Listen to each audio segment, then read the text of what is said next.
Hello मेरे प्यारे नन्हे दोस्तों, कैसे हो आप सब। बच्चों, आज जो कहानी मैं आपके लिए लेकर आई हूँ उस कहानी का शीर्षक है अंतिम इच्छा। तो आइए कहानी शुरू करते हैं।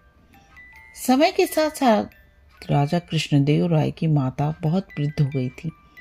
एक बार वह बहुत बीमार पड़ गई। उन्हें लगा कि अब वे शीघ्र ही मर जाएंगी। उन्हें आम से बहुत प्यार था, इसलिए जीवन के अंतिम दिनों में वो आमदान करना चाहती थी। सो उन्होंने राजा से ब्राह्मणों को आमों को दान करने की इच्छा प्रकट की। वे समझते थे कि इस प्रकार दान करने से उन्हें स्वर्ग की प्राप्ति होगी। सो कुछ दिनों बाद राजा की माता अपनी अंतिम इच्छा की पूर्ति किए बिना ही मृत्यु को प्राप्त हो गई। उनकी मृत्यु के बाद राजा ने सभी विद्वान ब्राह्मणों को बुलाया और अपनी माँ की अंतिम अपूर्ण इच्छा के बारे में बताया। कुछ देर तक चुप रहने के पश्चात ब्राह्मण बोले, ये तो बहुत ही बुरा हुआ महाराज। अंतिम इच्छा के पूरा न होने की दशा में तो उन्हें मुक्ति नहीं मिल सकती, वो प्रेत योनि में भटकती रहेंगी। महाराज, आपको उनकी आत्मा की शांति का उपाय करना चाहिए। तब महाराज ने उनसे अपनी माता की अंतिम इच्छा की पूर्ति का उपाय पूछा। ब्राह्मण बोले, उनकी आत्मा की शांति के लिए आपको उनकी पुण्यतिथि पर सोने के आमों का दान करना पड़ेगा। अतः राजा ने मां की पुण्यतिथि पर कुछ ब्राह्मणों को भोजन के लिए बुलाया और प्रत्येक को सोने से बने आम दान में दिए। जब तेनालीराम को यह बात पता चली तो वो तुरंत समझ गए कि ब्राह्मण लोग राजा की सरलता तथा भोलेपन का लाभ उठा रहे हैं। सो उसने उन ब्राह्मणों को पाठ पढ़ाने की एक योजना बनाई। अगले दिन तेनालीराम ने ब्राह्मणों को निमंत्रण पत्र भेजा।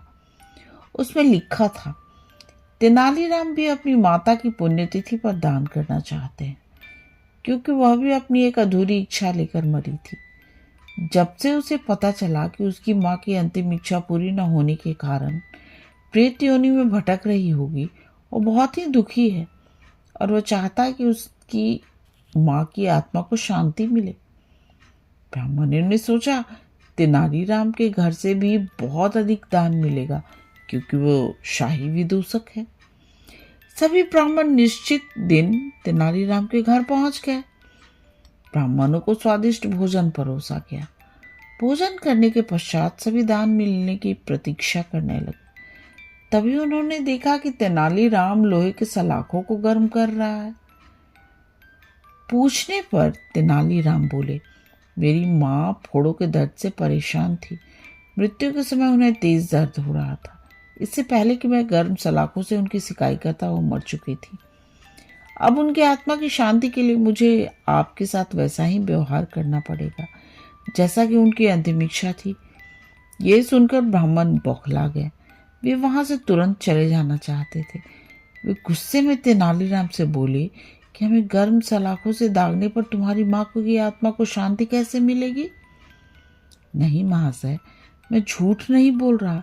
यदि सोने के आम दान में देने से महाराज की माँ की आत्मा को स्वर्ग में शांति मिल सकती है, तो मैं अपनी माँ की अंतिम इच्छा क्यों नहीं पूरा कर सकता?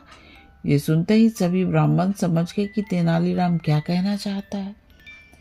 वो बोले, तेनालीराम, हमें क्षमा करो, हम वे सोने के आम तुम्हें दे देते हैं, बस तुम हमें जाने दो। तेनालीराम ने सोने के आम लेकर ब्राह्मणों को जाने दिया, परंतु एक लालची ब्राह्मण ने सारी बात राजा को जाकर बता दी। ये सुनकर राजा क्रोधित हो गए और उन्होंने तेनालीराम को बुलाया। वे बोले, तेनालीराम, यदि तुम्हें सोने के आम चाहिए थे तो मुझसे मांग लेते। तुम इतने लालची कैसे हो गए कि तुमने ब्राह्मणों से सोने के आम ले लिए? महाराज, मैं लालची नहीं हूं, अपितु मैं तो उनकी लालच की प्रवृत्ति को रोक रहा था। यदि वे आपकी माँ की पुण्यतिथि पर सोने के आम ग्रहण कर सकते हैं, तो मेरी माँ की पुण्यतिथि पर लोहे की गर्म सलाखें क्यों नहीं झेल सकते? राजा तेनालीराम की बातों का अर्थ समझ गए। उन्होंने ब्राह्मणों को बुलाया और उन्हें भविष्य में लालच त्यागने को कहा।